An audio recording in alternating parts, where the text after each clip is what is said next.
Welcome to the Manifestation Babe podcast. My name is Catherine Zinkina, and I'm a manifestation expert, master mindset coach, and multiple seven-figure entrepreneur. I'm obsessed with helping you achieve everything that you once thought was impossible. If you're looking to massively up-level your life, your finances, your relationships, your productivity and success, then you have come to the right place. My goal in this podcast is to help you see the infinite potential within yourself to be, do, and have anything that your heart desires.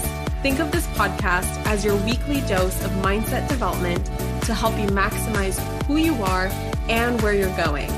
Leave it to me to provide you with the tools, the resources, the strategies, and teachings that you need to manifest a reality wilder than your wildest dreams. I know we're about to have so much fun together, so thank you so much for pushing play today. And now let's begin.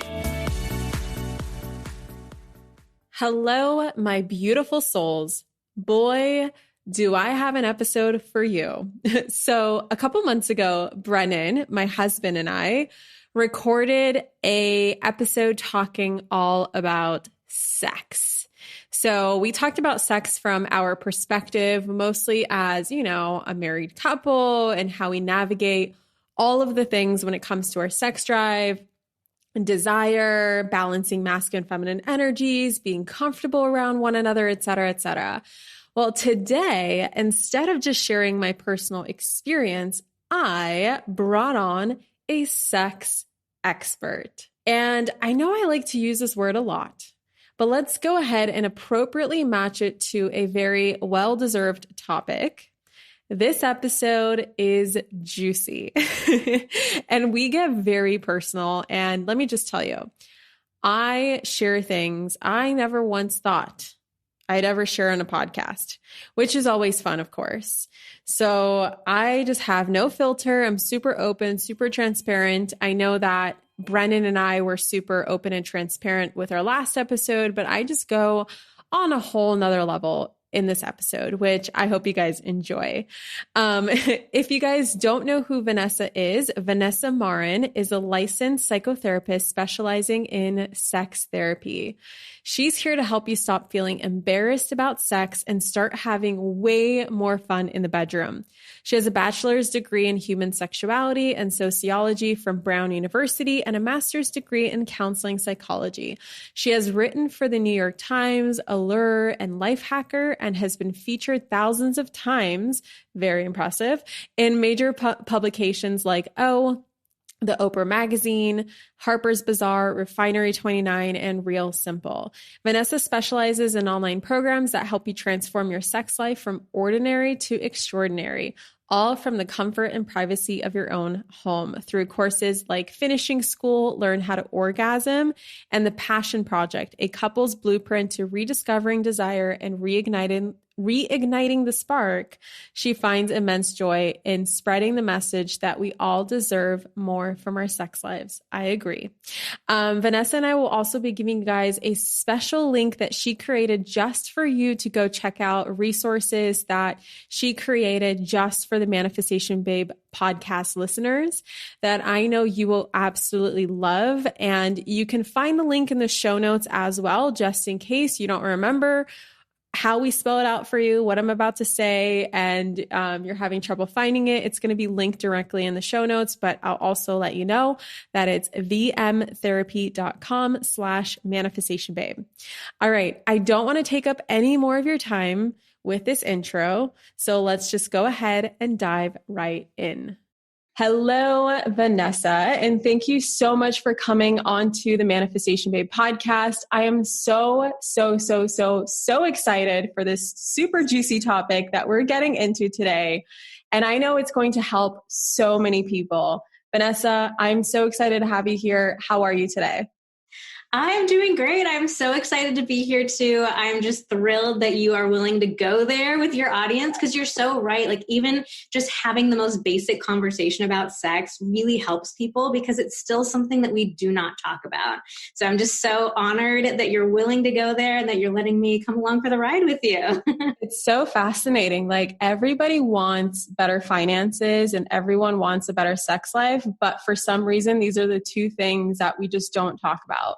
or we're embarrassed to talk about, or it's taboo to talk about, or we're looked at weird if we talk about money and sex in public. So I love that we're broadcasting this. I love that we're putting it out there and making this like an open topic so that women and men no longer feel shame around this. So yay, I'm so excited.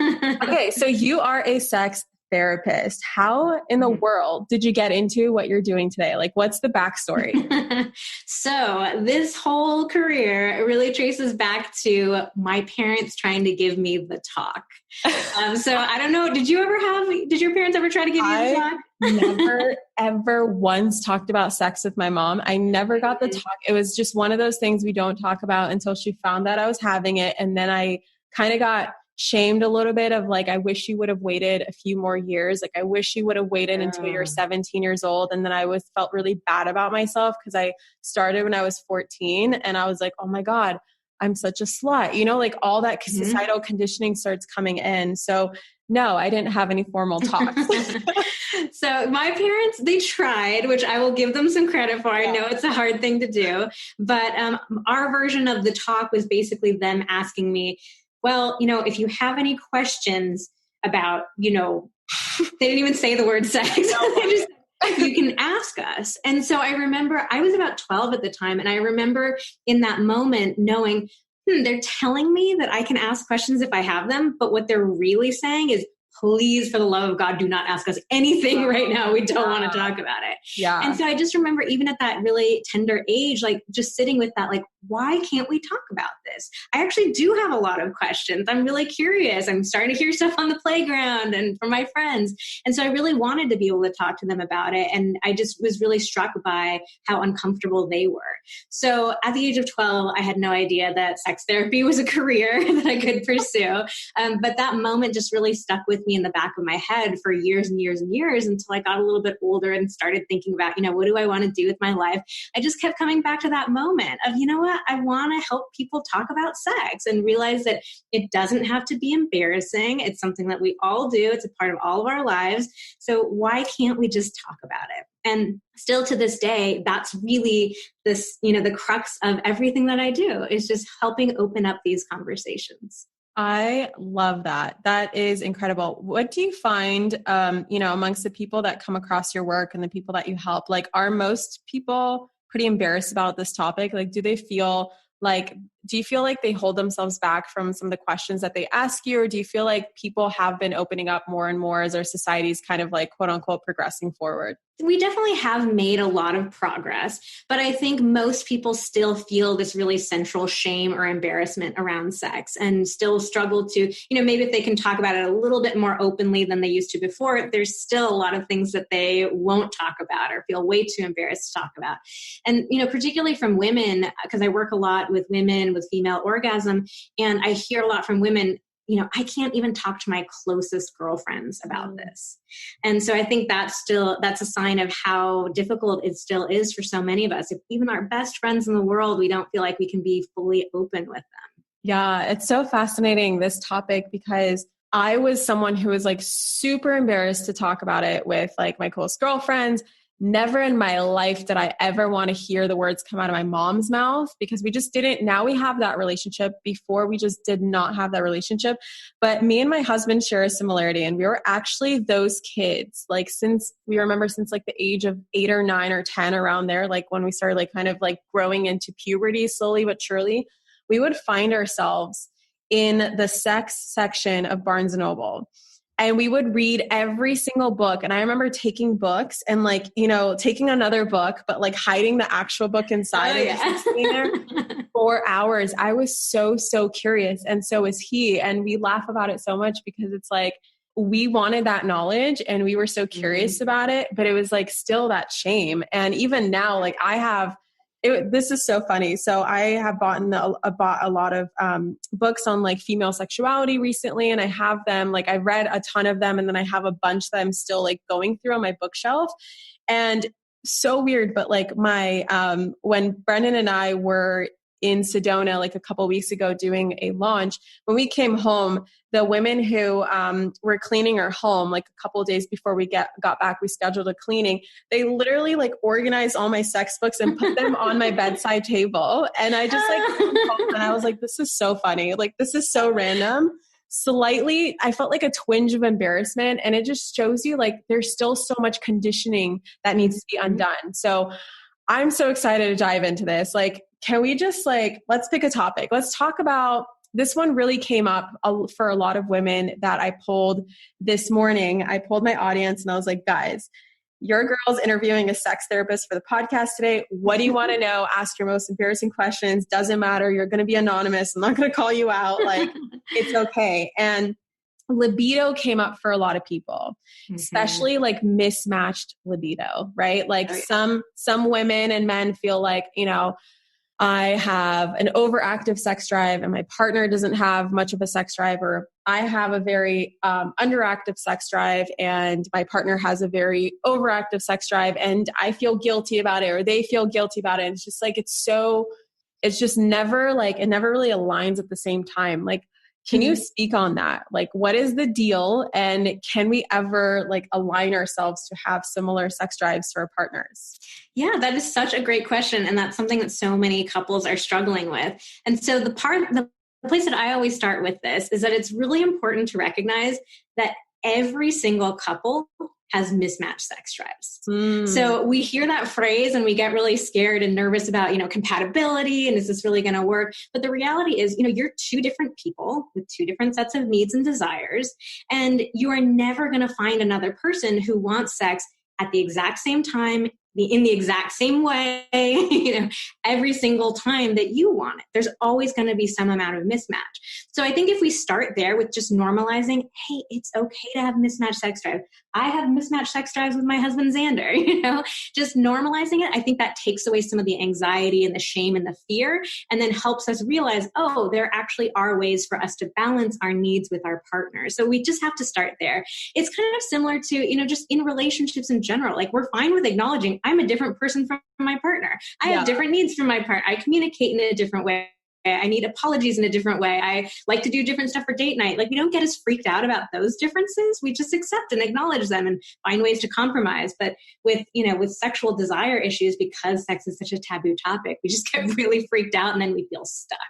That makes sense. So how many different sex drives are there? Like, is it just like low or high, medium? Like, do you find like that some people, like there's a common gauge that people have, like this is kind of more normal, this is abnormal? Like, at what point should you get, like, here's what I'm really asking. If you have a really low libido, low sex drive, like when I had my breast implants still inside my body, and I just know that for me personally, like I never had a sex drive. Like my libido, my hormones were all sorts of wacky. Like I just never wanted to have sex. And then as soon as I took them out, I could feel myself like stabilizing and being like, oh my God, this is how I normally am. Like, is there a range or a gauge for when you should seek help? Like, this is a hormonal issue, or this is a compatibility issue, or like at what point does it become an issue, and how can we kind of like solve those issues? Am I making sense? Yeah, no, it makes perfect sense. Okay. And I think we can look at it in two different ways. One is on an individual level and one is on a couple level. So on an individual level, it's really important to recognize that there is no such thing as a healthy sex drive. It's completely dependent on the individual. So for example, I've worked with couples where they had sex, you know, a couple of times a year and they were totally happy. They felt very satisfied, very intimate and connected. I've also worked with couples who had sex multiple times a day and said, you know, we're disconnected, our sex drives are mismatched, we're not having anywhere near as much sex as we want to be having. So it's just so relative. It's really dependent on the individual. So I think the question that you want to ask yourself is, how do I feel about my sex drive? So if your sex drive feels like it's on the low end, but you feel totally happy, satisfied, it doesn't bother you, then it's not a problem. Right? It just really depends on how do we feel about it. So it gets a little bit more complex than when you're in a relationship and you're kind of navigating, okay, we're different people. We have different sets of desires. You know, when is this an issue? And I think that it's an issue whenever it's an issue for one partner. So sometimes there's one partner who's feeling, I'm disconnected. I want something different from our sex life. And the other partner is maybe not quite there yet. Maybe they're fine with how their sex life is, or they've got too much else going on that they can't even really focus on your sex life.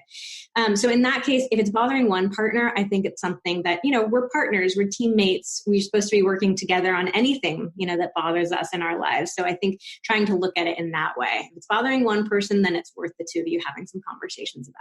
So what's next if it is bothering?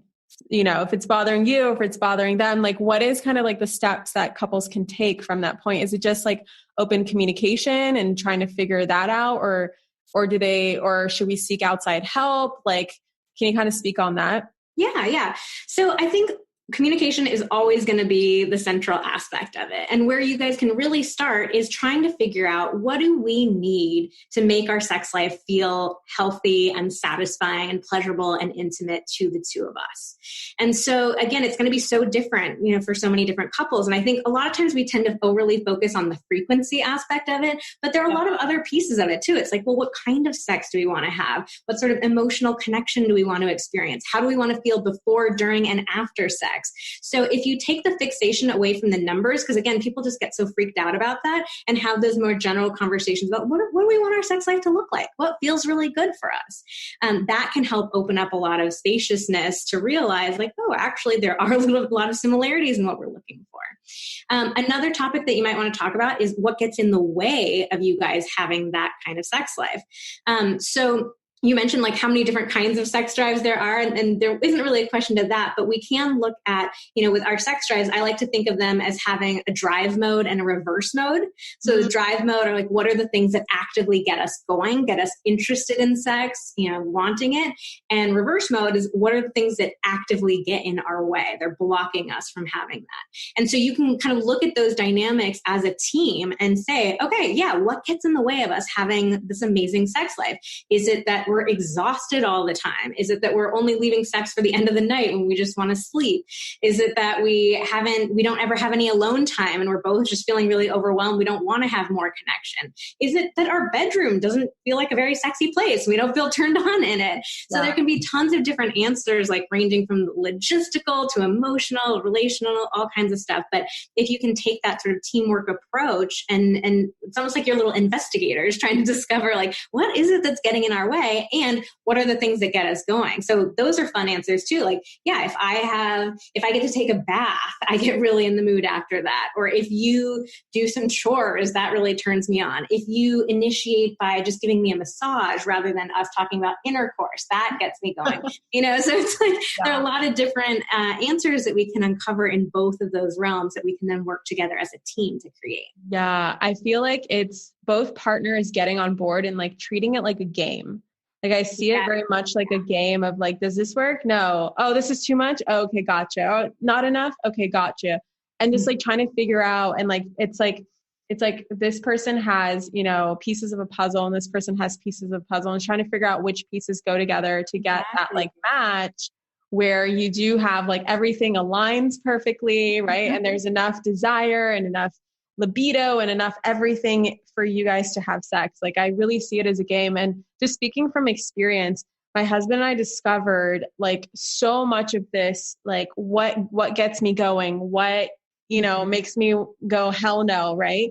And for him, it's like everything is a hell yes. Like he would do it in a dumpster. Like it's just like, he's ready to go whenever. And for me, what I realized is that it's really about environment for me. If the house is a mess, hell no. If the bedroom is a mess, if something stinks, no. Like smell is very important to me. And then another thing is just like, it's very, very environment. And then also I don't want it first thing in the morning, and I don't want it before bed. Like I'm too wired, and I want to get my day going.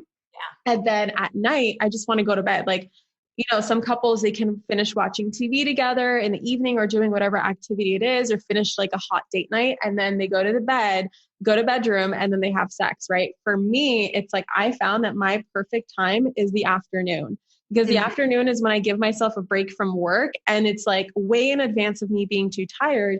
And since my husband and I discovered that, it's completely changed our entire just like dynamic around sex, where we no longer butt heads, or we feel like, I no longer judge myself for having because before I thought it was like, oh, I have a low sex drive. And then I thought to myself, no, no, no, no. It's just the environment is messed up right now. And I don't feel sexy. It's like that time of the month, or it's because it's too late in the evening. And that was like a freaking game changer. And guys, like we have been together for almost 5 years now. And we just discovered this like within the last 6 to 12 months. Mm-hmm. So it's like giving yourself permission, right? Giving yourself permission to treat it like a game is the sense. Yeah. I think so. I'm all about trying to give really practical, actionable advice to people. And one of the best pieces of advice that I can give to your community is do not leave sex to the very end of the night. Yeah. There's so much stacked up against you at that time. Like we're all exhausted. We're usually up too late anyways. You're doing that like mental calculation in your head of like, okay, if I fall asleep right now, exactly how many hours of sleep would I get?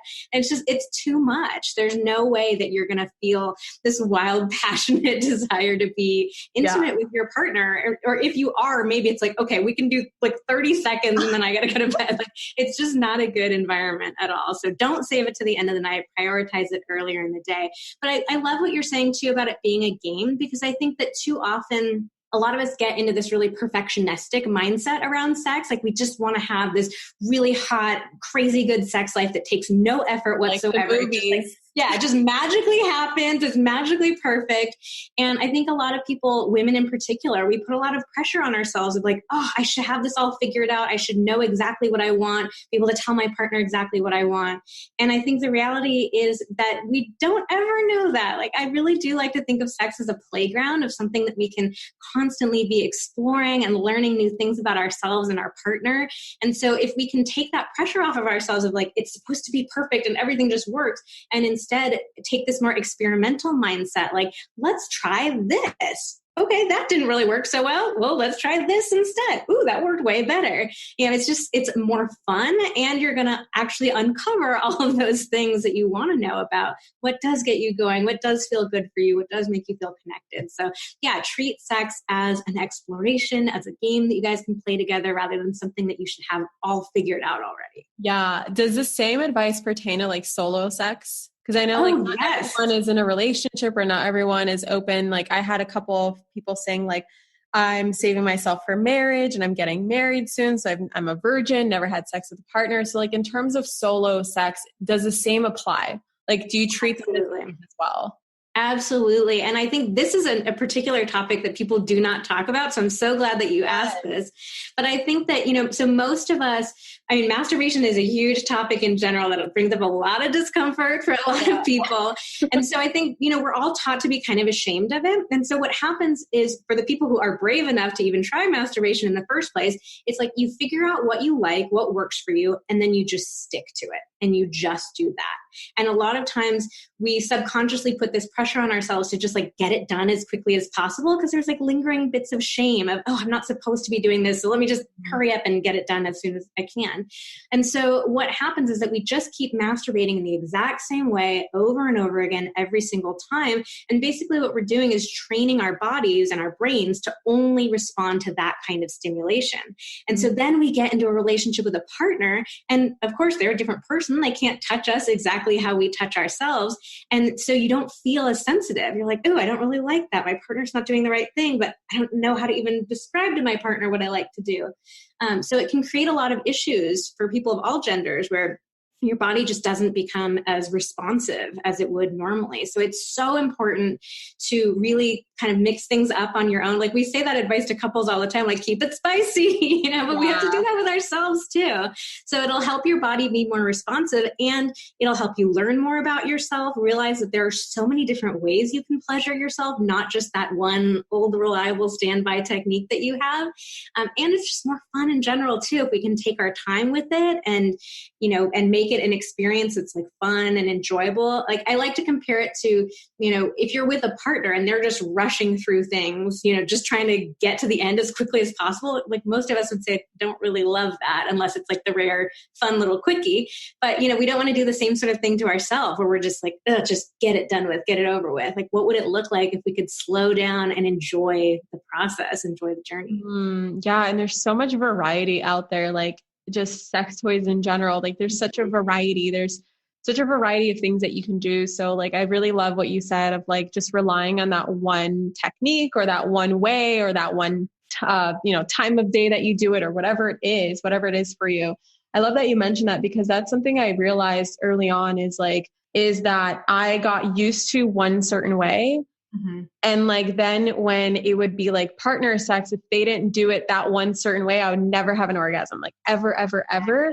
Yeah. And I had this like intuitive hit one day where I'm like, you know what? I'm going to have to like learn. I'm going to have to create new neural connections in my brain. Exactly. Respond to like different types of touch and different speeds and different, like all these different variations so that almost anything feels good with a partner. Mm-hmm.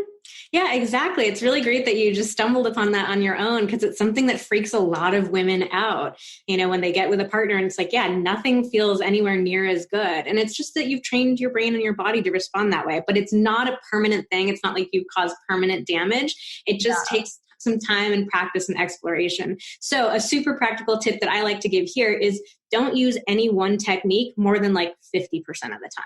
So you don't need to like have a little tally sheet keeping the exact math or anything like that. But just in general, like try to think to that of yourself of like, okay, yeah, I did that last time. Let me try something new this time. And that way it will help continue building new neural pathways for yourself and making your body much more sensitive. I love that. Can we talk about orgasm, coming from this topic? Like I've read many different books from many different experts, and I hear like conflicting advice sometimes where for one, it's like, okay, so let me give some backstory. And guys, I'm just going to be like super open and share like personal information. But for me, I was always led to believe that I'll never be able to have a G-spot orgasm or like internal orgasm until I read this one particular book. I think it's called, of course, I'm going to forget right now, but I'll link it in the show notes. There's this one particular book I read on the plane coming home from Singapore back to LA. And I remember as soon as I got home, I decided to try it. And it was almost like a belief shift more than a specific technique. It was like I had to believe that there's more than one way for me to have an orgasm. And so as soon as I opened myself up to that, I was able to have a G-spot orgasm for the first time ever. And now I'm able to have one with a partner. I'm able to have one by myself. And before I always read like, if your anatomy a certain way or like whatever, you can only have clitoral orgasms and you can't have G-spot orgasms and not all women are made the same and blah, blah, blah, blah. So there's like all this conflicting advice and all these conflicting opinions. Like, what is your opinion on that? Yes, this is one of my favorite questions to get asked. And I actually have a prop here, which we're going to have to post a picture or something on Instagram. So you probably have seen this if you've been reading a bunch of books, but I actually have a 3D model of the clitoris. Oh my God, yes. I had to get it made in gold just to be extra fancy, but this is what the clitoris looks like. And most women do not know that this is the shape of the clitoris. So what we think of as the clitoris is just the little nub of skin that you can, see on your own body. But the clitoris is actually a much, much bigger structure than that. And it goes up into your body and it splits off into two legs. So you can see this is like a wishbone shape. Yeah, it looks just like a wishbone. Yeah, so the clitoris is amazing. The clitoris is the only part of the male or female body that is designed explicitly for pleasure. It has no other purpose. And the clitoris is the biological equivalent of the male penis. So, we recognize that the penis is the most sensitive part of male anatomy, but for some reason, we don't give the clitoris the same amount of respect that we give the penis. We think that it's, there's all these dumb jokes about it's so hard to find and it's very complicated and it's really mysterious, doesn't even exist, all this kind of stuff. But the reality is it's made from the exact same tissues that make up the penis. It's just on the female body instead.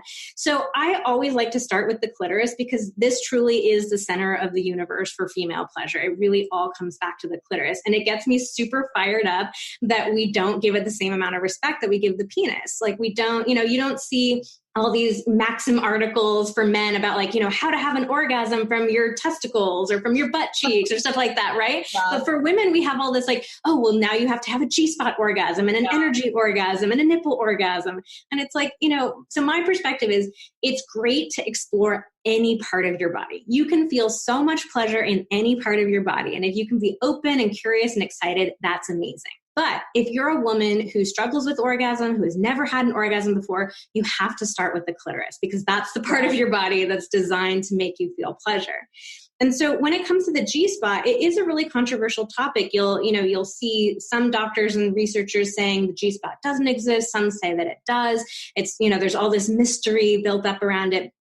But the perspective that I buy into is that the G-spot, it's not actually a spot. It's actually just a range, like a part of your body that is on the front wall of the vagina. And what it actually is these ends of the clitoris. So it's part of the clitoris. Are closer to it. It's part of the clitoris. So we think of it as this different spot, this like magic hotspot button. A lot of women think like, oh, I just have to find it and like touch it like you would touch a button and then that's an orgasm.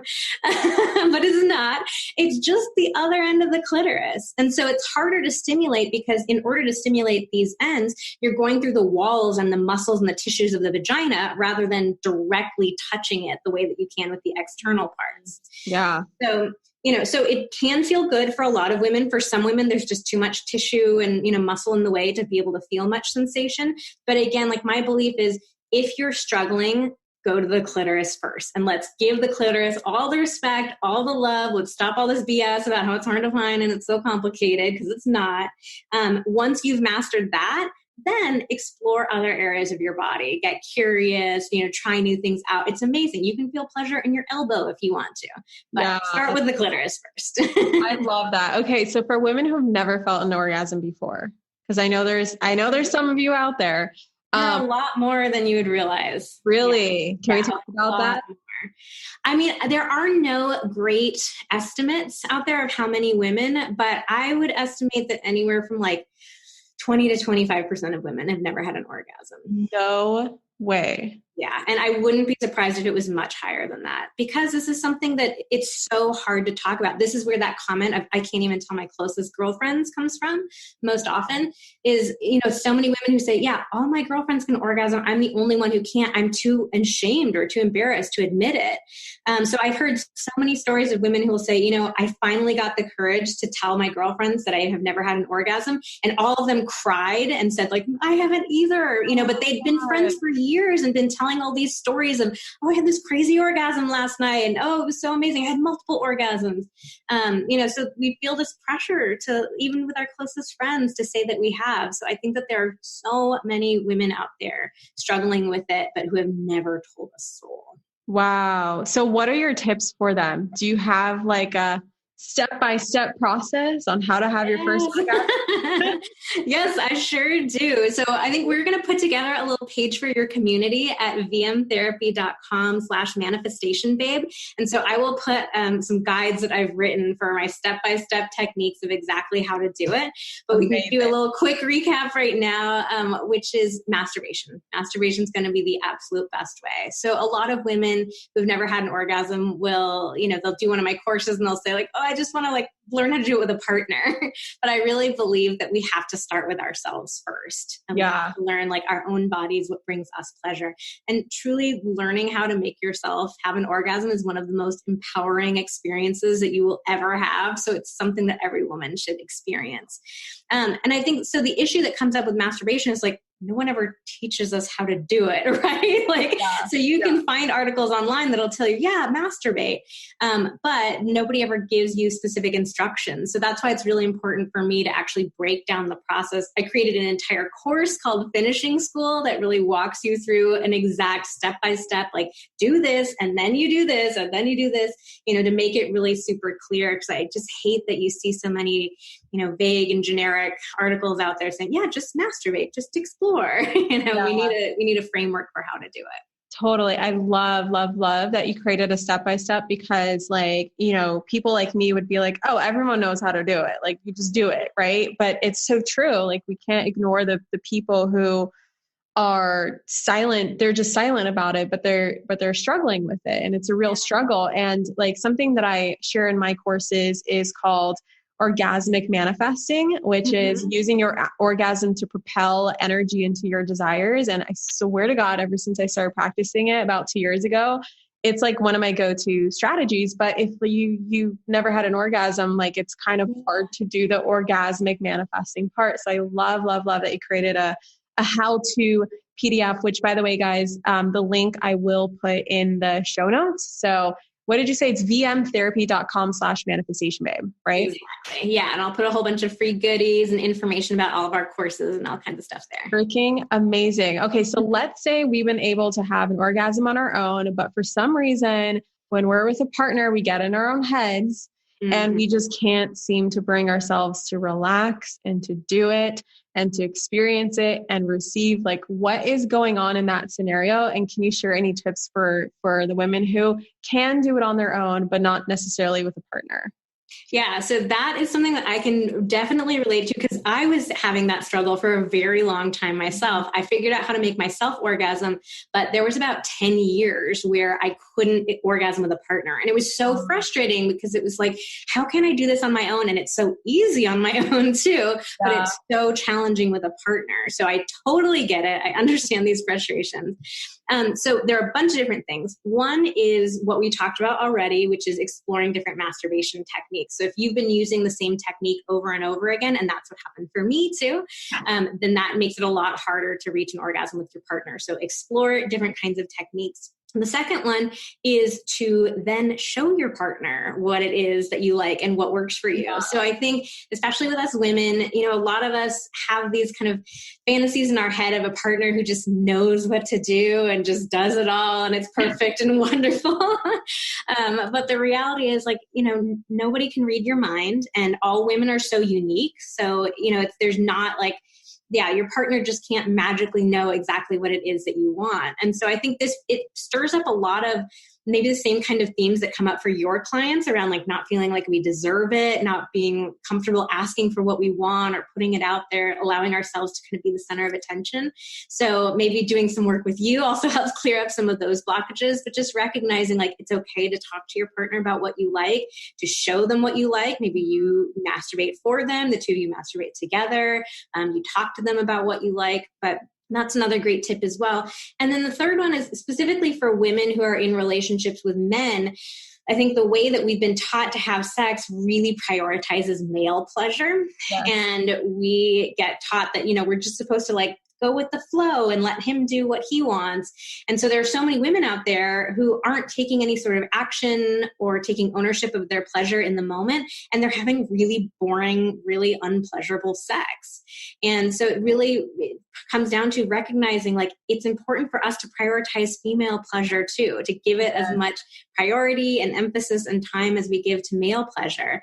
So there's this great quote that I read a while back, and I can't remember where it was from, but it was something along the lines of, you know, when men are having sex, they get into the positions that they want and they stroke at the angle that they like, at the speed that they like, and the way that they like. And like, what could sex look like for us women if we gave ourselves that same sort of unapologetic permission to do what we need during sex as well? So yeah, having sex with a man is finding more ways to bring the clitoris into the party rather than just totally neglecting it.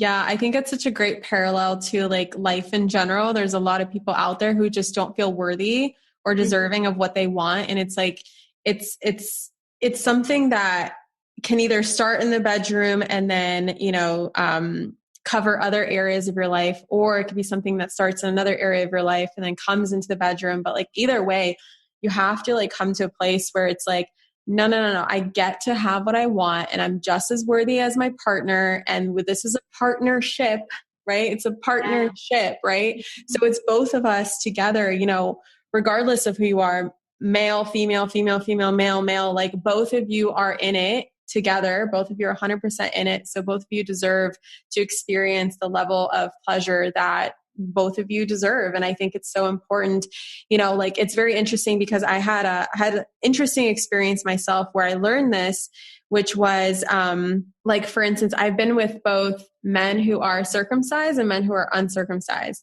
Mm-hmm. And the way that you pleasure uncircumcised men and circumcised men is actually very different. And so I've had the, you know, curiosity of like opening up that communication and asking them, okay, do you like this? Do you like that? Because I've never experienced this before. Like, does that feel good or whatever? And I was just like, this is so interesting. Like they were so comfortable telling me what they like, what they want. Like, let me try the same.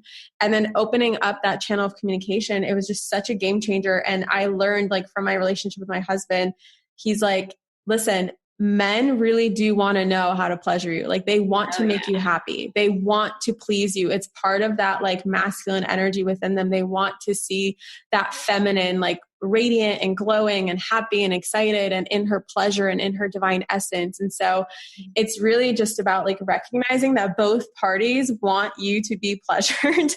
And so it's just about you just like being brave enough to do that.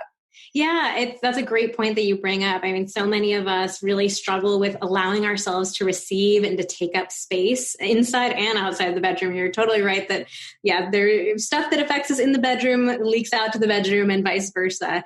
But it's always really interesting when I'm working with couples because I'll end up talking to the woman about, oh God, I don't want to hurt his feelings and I don't know how to say it. I don't know what I like and all this stuff. And her partner will just be sitting there being like, I literally don't care. Like, I just want to bring you pleasure. And if that takes us exploring, if you have no idea, like, I don't care. All that I want is just to bring you pleasure in whatever way I can, whatever way I can. And I think that, yeah, a lot of times it's like our partners are trying to give us this gift of like, I want to give you my time, my energy, my attention. I want that for you. And so many of us are not allowing ourselves to receive that gift. It's like we're actually turning our backs on the gift. So I think that can be an interesting way to think about it is, can I allow myself to receive this gift from my partner, to recognize that I am worthy and I am deserving? And for most women too, like think about how generous are you with your partner? How much do you prioritize their pleasure and want them to feel good? Like we have to recognize that the same can be true for us as well. Right? Yeah, totally. Can we talk about, keeping the spice alive in like long-term partnerships, long-term marriages? Like I had some women be like, I've been with my partner for 30 years. Like it's getting boring. How do we spice it up? And especially I think like 2020, for example, even couples who haven't been together for very long, like all of a sudden, if they're living together, they're spending 24/7 together in quarantine. They're getting on each other's nerves, right? They almost feel like roommates / siblings / husband wife or wife or husband. Like what are some of your tips for sex for people in long-term relationships? Yeah, that is such a big one that so many of us struggle with. And I think a lot of it comes down to our expectations again, too. A lot of us just want sex to be amazing and perfect from now until eternity. And we have to realize like it can be, but it's going to take some effort. So it's really getting over that initial hurdle of recognizing it's okay to work on your sex life. It's okay for it to feel challenging sometimes and to take some effort. That's what's going to be, keeping it exciting and spicy for the long term. So when it comes to, trying new things in the bedroom, like we all have heard this advice, it's not rocket science, but there actually is a lot of science behind it, like proving that when we do new things with our partners, it lights up all these areas of our brain that, keep us more engaged, that make us feel excited. So it really is good advice, even though it sounds really generic. I think that the issue where a lot of people go wrong is they hear like spice it up and they think that it needs to go to this extreme. Like there have to be these crazy fantasies. You have to like tie each other up, hang from the ceiling, all this stuff. And it's like, that's cool. If you want to do any of that, that is great. Be as kinky as you want to be. But the reality is that trying something new could be as simple as having sex at a different time of day, which you just mentioned, like made a huge difference in your sex life, right? Yeah. So like you probably wouldn't have thought of that as like, oh, that's an amazing way to spice up my sex life. It's going to bring all this energy into my sex life, but it did. So it's like, it's kind of lowering the bar in that way. It's like, try different positions, try it with more lights on, try making more noise than you usually do. Just like small, simple changes can actually make a really big difference. And oftentimes if we allow ourselves to try those smaller changes, they feel less intimidating. Like if you're kind of a little bit of a vanilla person, the idea of like trying a different sex position probably sounds a lot more doable than, oh, my partner has to hang me by my toes from the ceiling, right? So if you give yourself the permission to try some of those things that feel a little bit easier, that will often open the door to realizing, oh, that wasn't so hard. Maybe we try a different position, or maybe we try a little bit of spanking this time, or a little talking dirty this time. So it's, if we give ourselves like those baby steps rather than feeling like we've got to jump into the deep end of the pool first thing. Yeah, that is such great advice. Oh my God, that's amazing. I was going to say something and it just slipped my mind. So hopefully it come back to me. Are you cool with doing like a rapid like Q&A in terms of like some questions that I got in my Q&A box? Like, absolutely. And I should also mention one other quick thing about the keeping it spicy. I should put in a little plug for another one of our courses, which is called the 30-Day Sex Challenge, that actually gives you 30 different days worth of ideas of new things to try in the bedroom together. So a lot of times people just struggle coming up with new ideas. So that's why we put the challenge together. You actually get 2 ideas every day and you get to decide which one sounds better to you. And they're not all sex. Some of them are more sensual and intimate. So that can be a great way if you're like, I just have some creative blocks. I don't really know what are the new things to try. Like, go check that out. It can be a really, really fun thing to do. Even if you have a great sex life, it's still fun to kind of have this challenge of like, this is what you have to do today.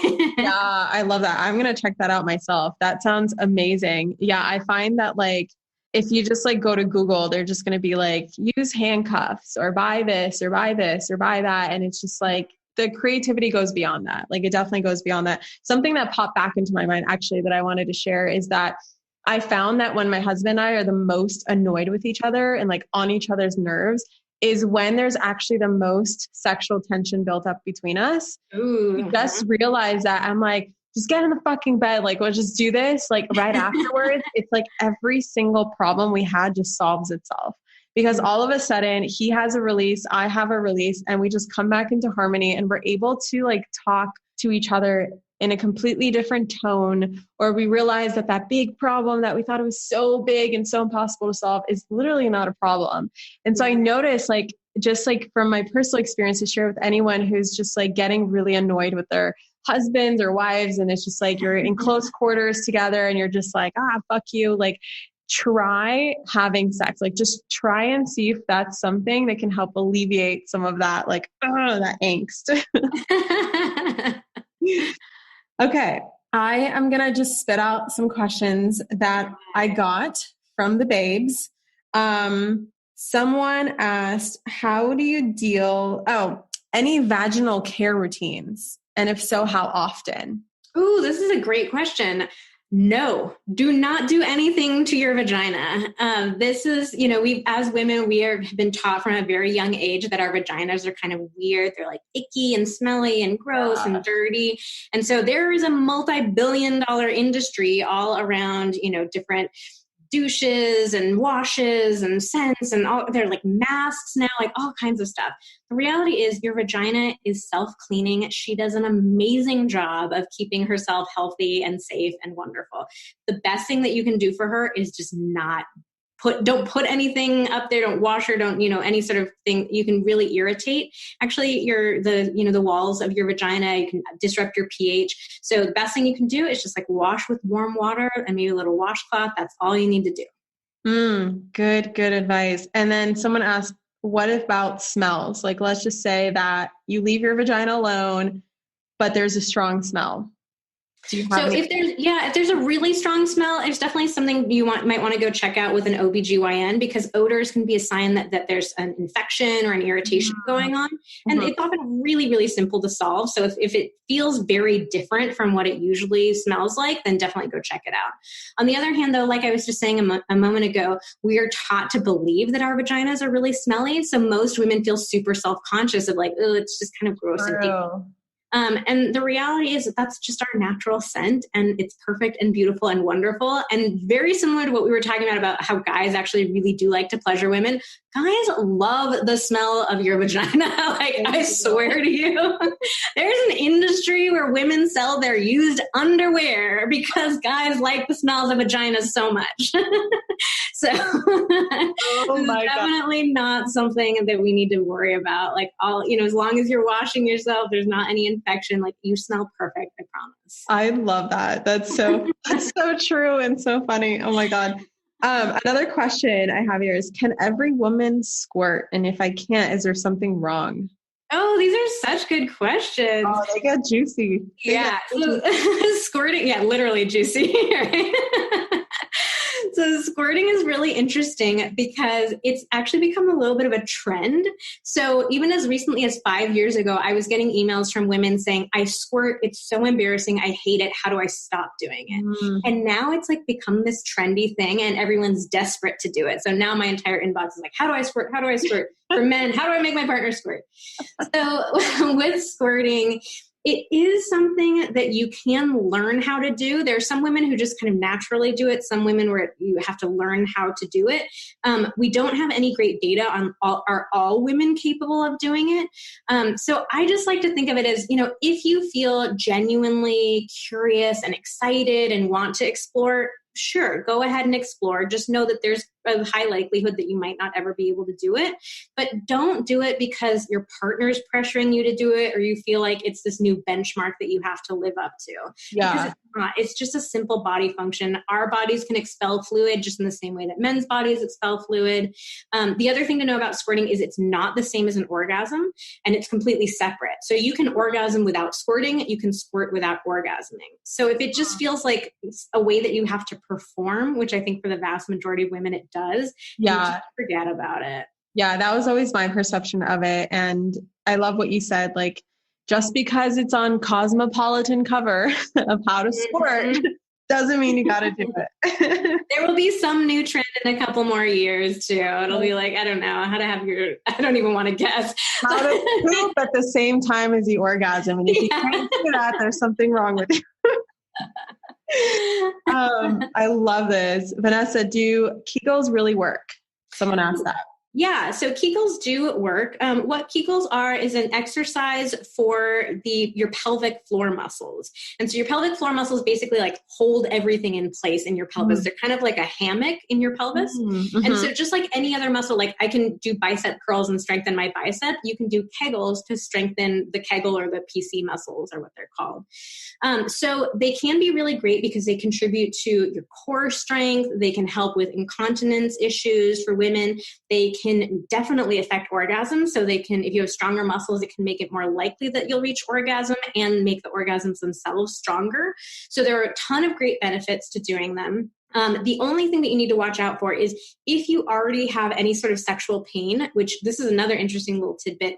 30% of women reported that in their last sexual interaction, they experienced sexual pain, which is wild that it's that high. So if you have any sort of sexual pain or discomfort, don't do Kegel exercises because you can actually overtrain the muscles, again, in the same sort of way that if I'm doing the bicep curls every single day, like I could strain my bicep. Right. So any sort of sexual pain, avoid them. If it causes any discomfort, avoid them. But the basic, principle of how you do the Kegel exercise is the next time you're on the toilet and you're peeing, cut off your flow of urine before your bladder is empty. So the muscles that you have to use to do that are your Kegel muscles, your PC muscles. And so it's kind of like a little lifting up sensation that you have. Yeah. So to do the exercise, you can do two different kinds of exercises: short pulses where you just like squeeze up and release, and just do it gently. Don't go crazy, like try to do it super tight, just a little gentle squeeze and release.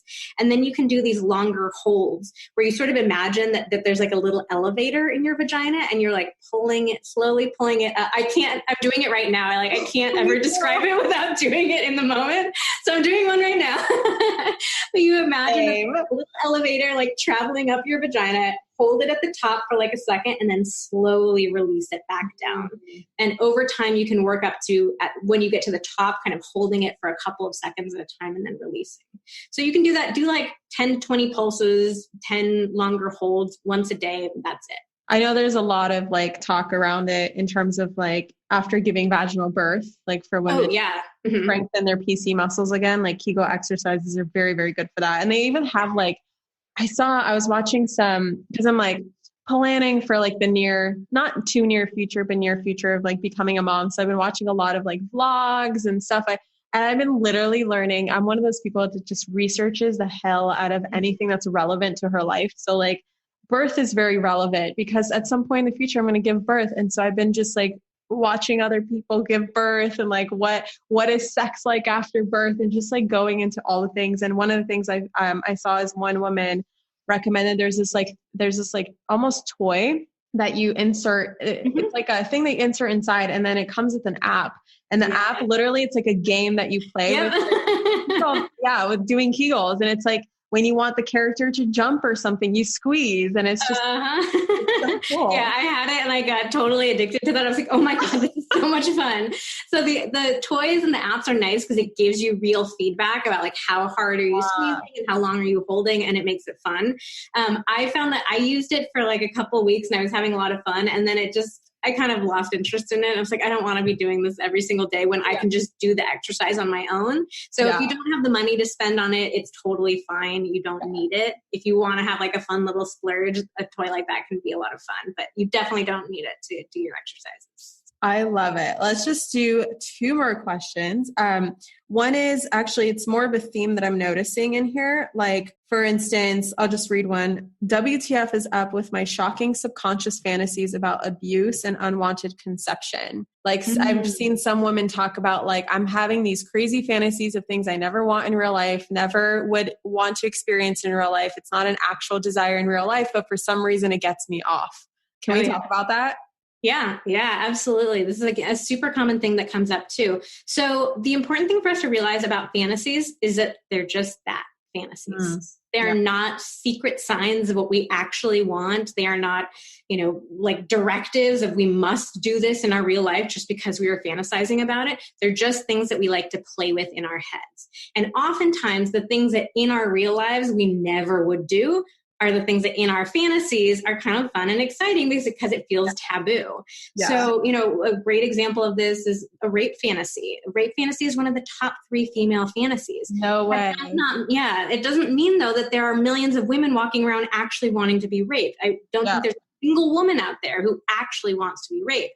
It's just that it's something that feels very taboo, very dark, and there's something that feels kind of alluring about it for some women, in terms of fantasizing. So take that pressure away from your fantasizing, realizing that, it doesn't mean that you need to do it. It doesn't mean that it's something that you secretly want to do.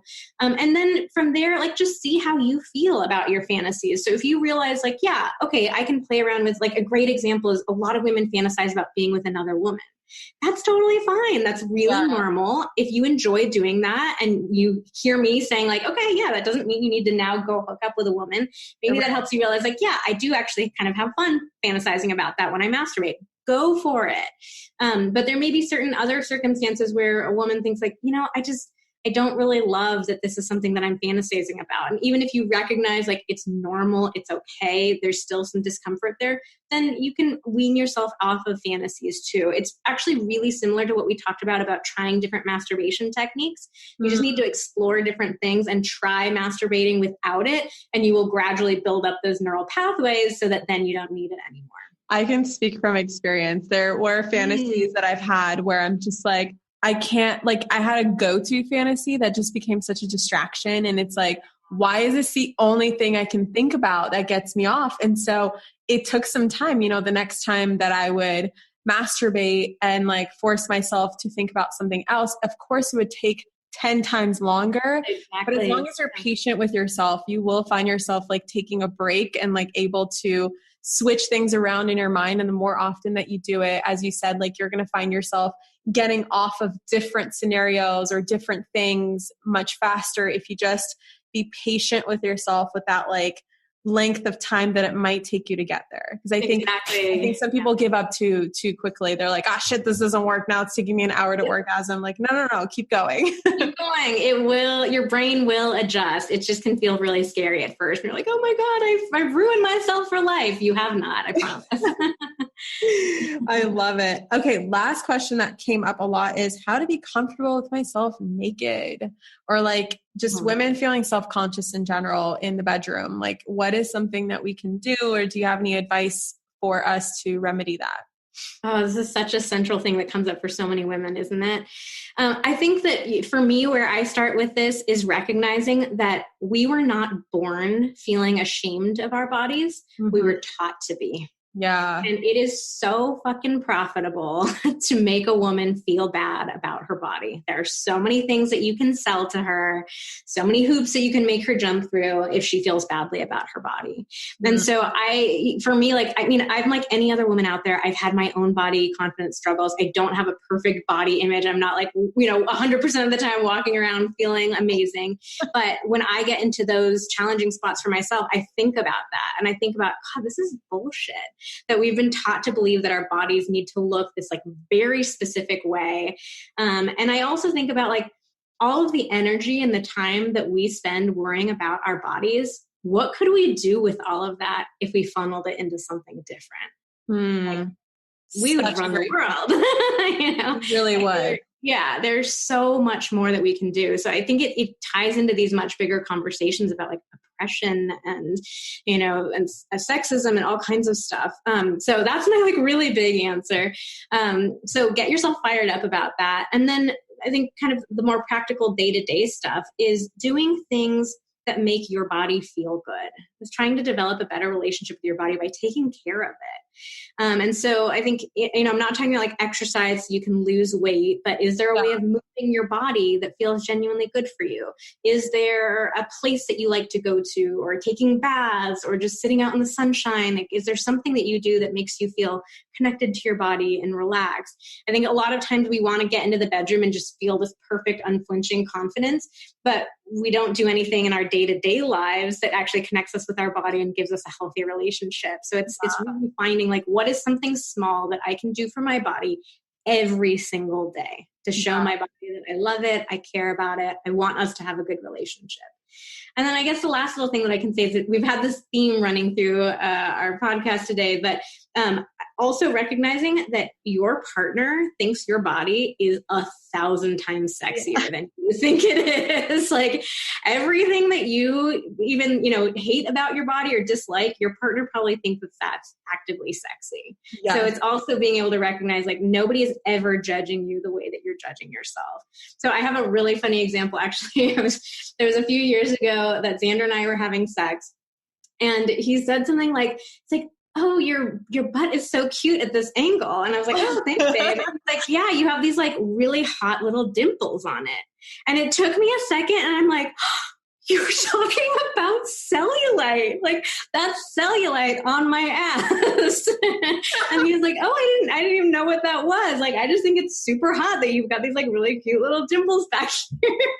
And so that was just such a good moment for me of recognizing, wow, something that I've been super self-conscious of that, if I could pay so much money to make those go away, I might. Like, here's my husband out of nowhere. It's not like he knew that I was feeling bad and he's trying to pump me up. It's like out of nowhere, he's saying, I think this part of your body is super hot. Oh my God. That's such a great story and such a great example.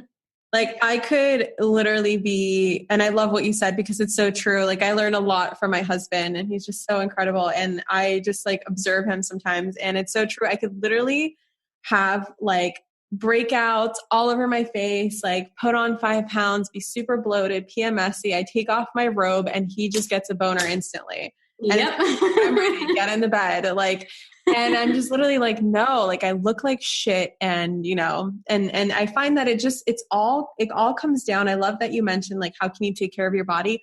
Because I found that for me, it's not about weight. It's not about like losing inches. It's none of that. Like I could literally be the same weight, look the same. If I exercise and move my body that day and I ate like pretty healthy, like nutritious food, I feel like a bombshell by the end of the night. And there's no shift in weight. There's no shift in the way that I look. It's only been 12 hours, but like I just feel hot and it just comes from inside. And when I have that internal feeling, my sex life is so much better. But if I don't take care of my body, even let's say like I am 10 pounds skinnier and like I look amazing and blah, blah, blah, blah, but I like ate junk food that entire day and I didn't move my body and I sat on the couch, there's no way in hell you're getting me in the bedroom.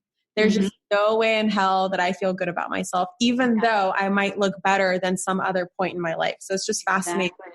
And you brought that up, that it's so important to take care of your body and that's going to translate energetically and physically and all the different levels, mentally, emotionally into the bedroom as well. Yeah, absolutely. It makes such a huge difference.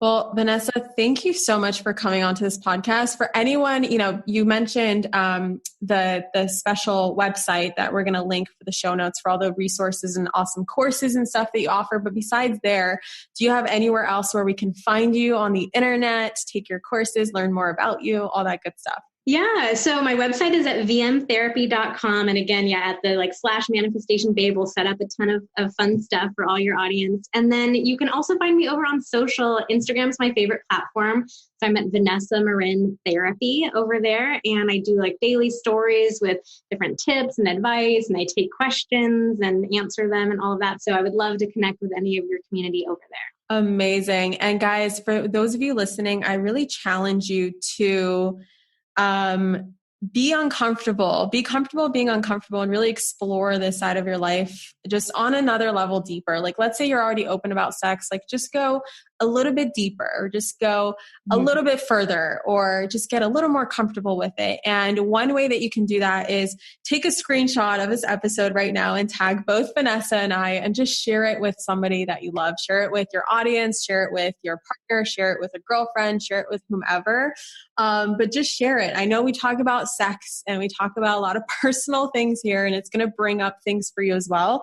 But we would absolutely love to hear your takeaways, your feedback, your breakthroughs, just what you learned, all that good stuff. So definitely tag us on the Instagram.